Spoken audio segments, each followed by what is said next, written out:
Dalam nama Bapa dan Putra dan Roh Kudus. Amin.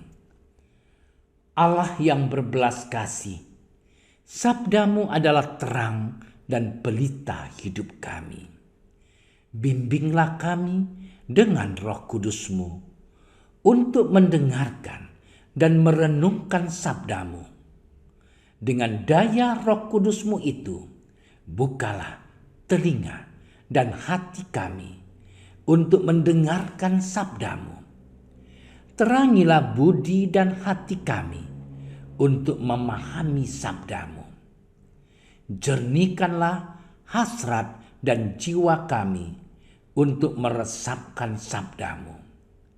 Doronglah kehendak dan tekad kami untuk mengamalkan sabdamu dalam hidup dan perutusan kami sehari-hari. Amin.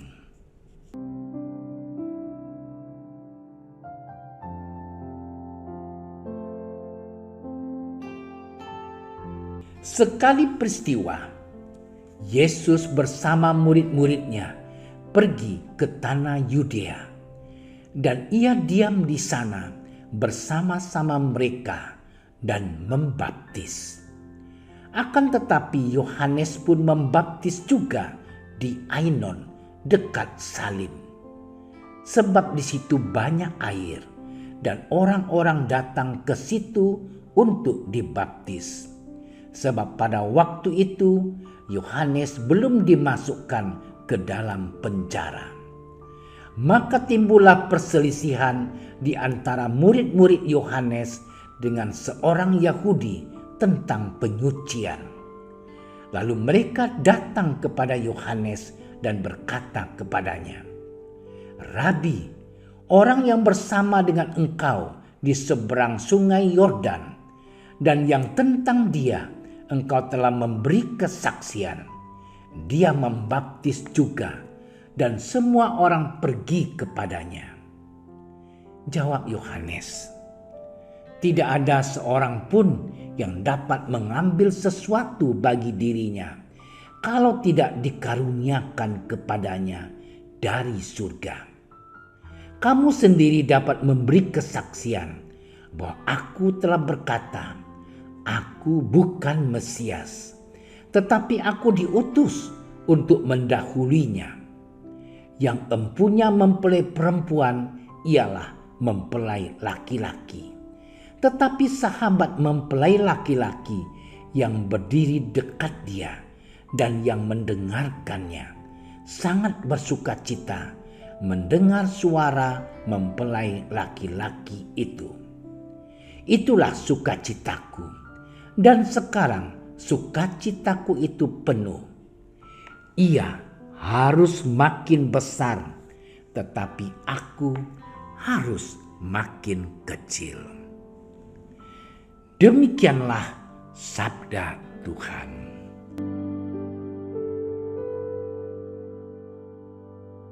Saudara-saudariku yang terkasih, Injil hari ini berbicara tentang murid-murid Yohanes yang mengadu kepadanya tentang persaingan ketat mengenai baptisan yang dilakukan oleh Yesus. Murid-murid Yohanes merasa terganggu karena Yesus banyak membaptis daripada mereka. Banyak orang mendekati Yesus dan meminta dia untuk membaptis mereka. Murid-murid Yohanes datang kepadanya dan memberitahu dia bahwa Yesus ada di dekatnya dan bahwa dia membaptis banyak orang. Nada percakapan memberi kesan bahwa murid-murid Yohanes kesal karena begitu banyak orang yang meminta Yesus untuk membaptis mereka daripada Yohanes. Apakah murid-murid Yohanes sedikit cemburu atau iri hati dengan popularitas Yesus? Ketika para pengikut Yohanes mendekatinya tentang hal itu, Yohanes memberitahu kepada mereka bahwa perannya adalah untuk bersaksi tentang Kristus. Dia menekankan bahwa dia bukan Mesias, bukan Kristus, melainkan perannya adalah menjadi pendahulu Kristus. Yohanes dengan jelas memahami bahwa misinya adalah untuk mempersiapkan jalan bagi Kristus. Dia memberitahu murid-muridnya bahwa peran pendamping laki-laki, sahabat mempelai laki-laki adalah menjadi orang yang menunggu mempelai laki-laki dan kemudian bersukacita ketika mempelai laki-laki tiba. Yohanes dengan jelas memahami bahwa Kristus akan semakin besar dan perannya akan semakin kecil. Saudara-saudariku yang terkasih, di dunia sekarang ini banyak orang berusaha menjadi pusat perhatian atau menjadi penting dalam beberapa hal. Yohanes jelas tahu perannya. Dia menyadari bahwa dia memiliki peran penting dalam drama yang sedang berlangsung. Namun Yohanes sepenuhnya puas untuk mempersiapkan jalan bagi Tuhan dan kemudian melangkah ke latar belakang. Bukan seperti murid-muridnya yang gila akan kenarsisan. Dalam hidup kita, saudara-saudari, kita mudah sekali untuk kehilangan fokus kita dari Tuhan dan memiliki gaya narsis dalam hidup kita hanya untuk diri kita sendiri. Kita mungkin cenderung melupakan berkat-berkat yang telah Tuhan curahkan kepada kita, dan sebaliknya menghubungkan semua kesuksesan dengan bakat, talenta, dan kemampuan kita sendiri. Kita mungkin lupa akan Tuhan, tujuan sebenarnya dari panggilan dan misi kita, dan sebagai gantinya berusaha untuk memenuhi agenda dan motif pribadi kita.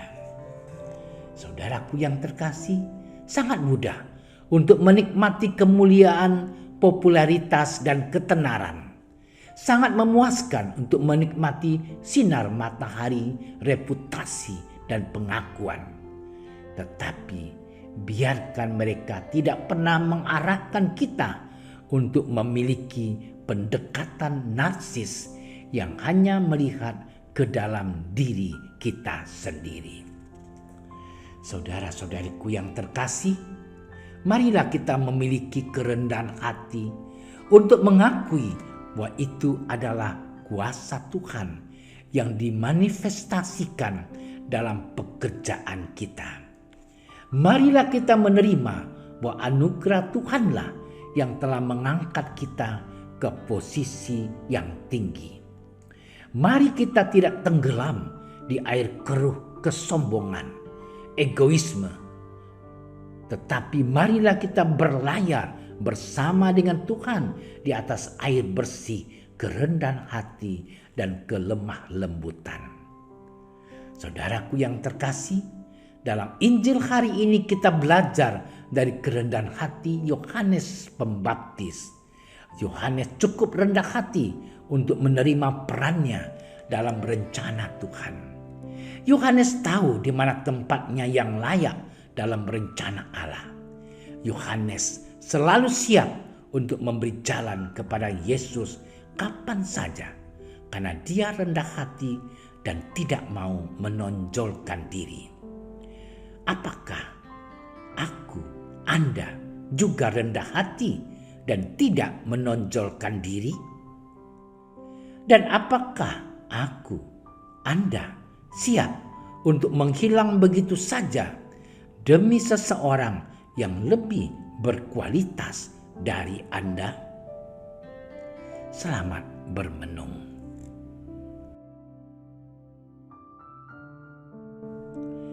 Ya Tuhan Bapa kami, dengan kuasa Roh Kudus-Mu, bantulah kami, agar kami mampu meneladan kerendahan hati Yohanes dalam kehidupan kami sehari-hari.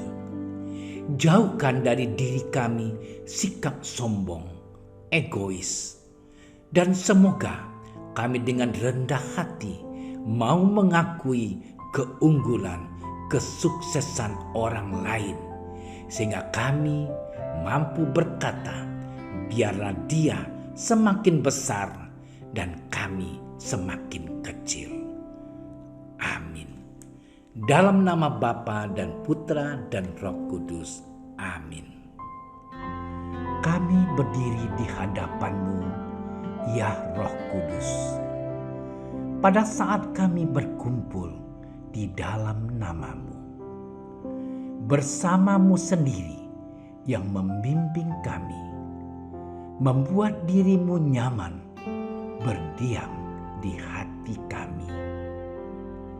Ajarilah kami jalan yang harus kami tempuh dan bagaimana kami harus mengikuti jalan itu. Kami lemah dan berdosa. Jangan biarkan kami mendukung kekacauan.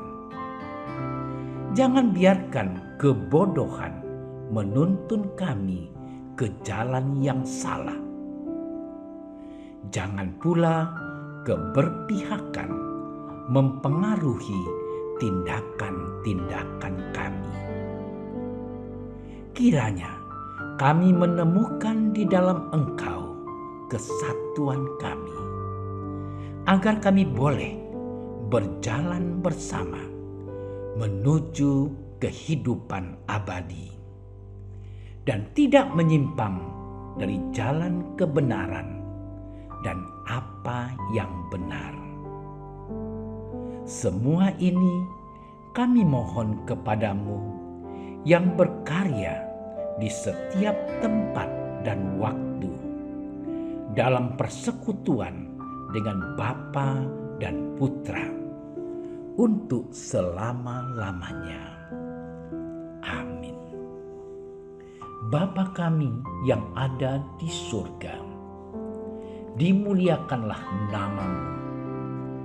Datanglah kerajaan-Mu. Jadilah kehendak-Mu di atas bumi seperti di dalam surga. Berilah kami rezeki pada hari ini, dan ampunilah kesalahan kami, seperti kami pun mengampuni yang bersalah kepada kami. Dan janganlah masukkan kami ke dalam percobaan, tetapi bebaskanlah kami dari yang jahat. Amin. Salam Maria, penuh rahmat, Tuhan sertamu. Terpujilah engkau di antara wanita, dan terpujilah buah tubuhmu Yesus. Santa Maria, Bunda Allah, doakanlah kami yang berdosa ini, sekarang dan waktu kami mati. Amin. Kemuliaan kepada Bapa dan Putra dan Roh Kudus, seperti pada permulaan, sekarang, selalu, dan sepanjang segala masa. Amin. Terima kasih sudah menyaksikan renungan hari ini. Jangan lupa like, subscribe, dan aktifkan tombol loncengnya agar Anda yang pertama mendapatkan notifikasi updatean renungan harian dari Komsos Keuskupan Padang. Dan bagikan ke sosial media agar saudara-saudara kita dapat mendengarkan dan merenungkan firman Tuhan.